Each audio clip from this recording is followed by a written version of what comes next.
Tengo una buena noticia y una mala. La buena noticia es que la mala noticia es que la violencia sí erosiona la confianza. En particular, la presidenta Sheinbaum ha perdido la confianza de los sinaloenses comparado con López Obrador. Esta pérdida de confianza no se replica en los otros estados.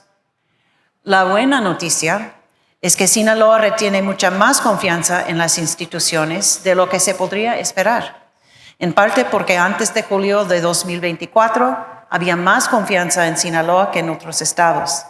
Ahora está a la par con estados como Baja California, que habían experimentado olas de violencia anteriormente, y la Ciudad de México, que parece cínico por naturaleza. La segunda mala noticia es que el ejército, aunque sigue siendo respetado, está perdiendo esta confianza a través de su papel en las batallas en contra de los carteles. De hecho, existe una fuerte sospecha que el ejército o elementos de ello están haciendo pactos con los carteles. Si comparamos Sinaloa con otros estados, vemos que sigue teniendo más confianza en el Ejército y la Guardia Nacional que Baja California o la Ciudad de México, pero ya no mucho. Para todas las demás instituciones, pero sobre todo las oficiales electos, Sinaloa ahora tiene notoriamente menos confianza. Es de notarse que el Ejército sigue siendo la institución que más confianza retiene. El sistema judicial, sin embargo, y la policía municipal casi no se registran entre las instituciones que tienen mucha confianza. Parte de esta desconfianza tiene que ver con la capacidad del gobierno, pero parte tiene que ver con sospechas de corrupción. En particular, para Sinaloa, este es el caso para el gobernador. Más de un tercio de los sinaloenses creen que prácticas de corrupción ocurren con mucha frecuencia en la oficina del gobernador. Un cuarto cree que el Ministerio Público es muy corrupto también. Confianza en el ejército es más alto que confianza en otras instituciones, pero solamente 40% dice que tiene mucha confianza en ello. Extrañamente, más de la mitad de los encuestados tienen mucha o algo de confianza en la capacidad del gobierno estatal de mantener la seguridad pública, aunque sí es más bajo en Baja California y Sinaloa. Sin embargo, un alto porcentaje, más de 40% nacionalmente, dice tener más confianza en los carteles para que den seguridad que en las autoridades gubernamentales. A manera de conclusión, diría que urge aumentar la confianza en las instituciones locales y estatales y no esperar que todo venga del gobierno federal. Hay diferencias significativas en la confianza por estado y es allí donde se puede empezar a construir.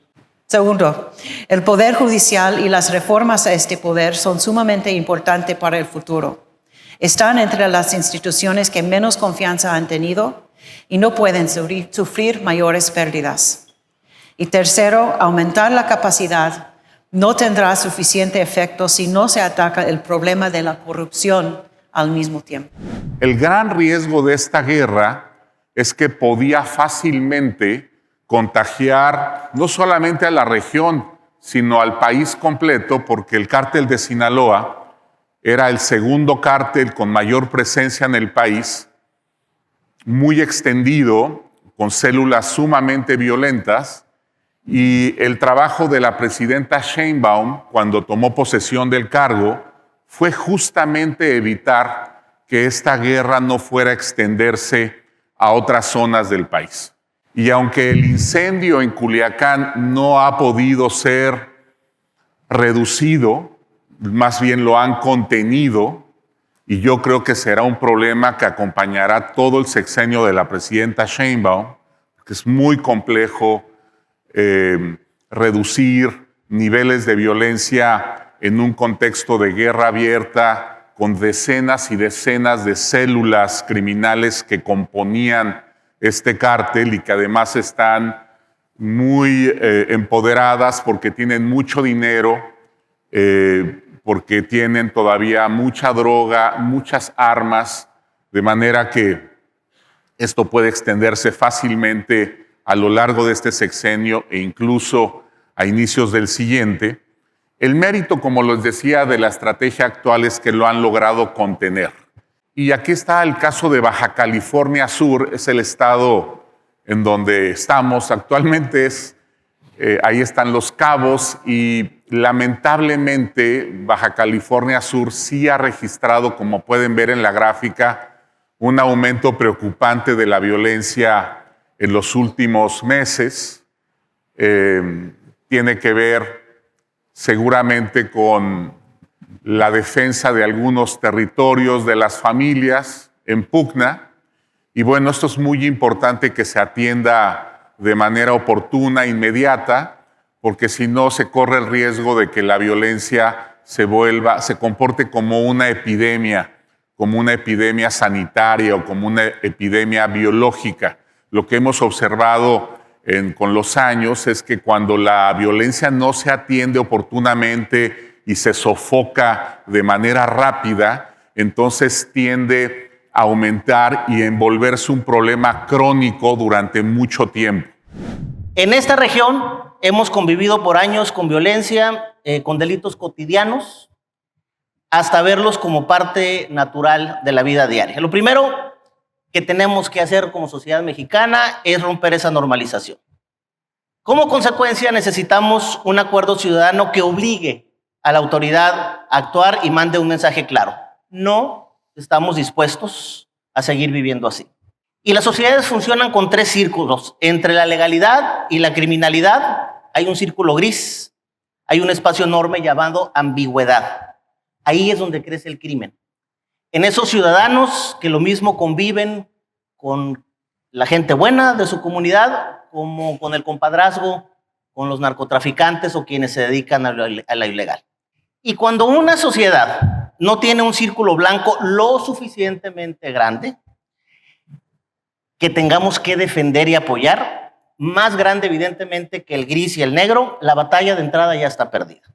Porque no tienes un sector social al que apoyes y al que te respalde, lo cual provoca una gran dificultad para aplicar la ley y particularmente utilizar la fuerza pública para hacerla valer, que es el monopolio evidentemente del Estado.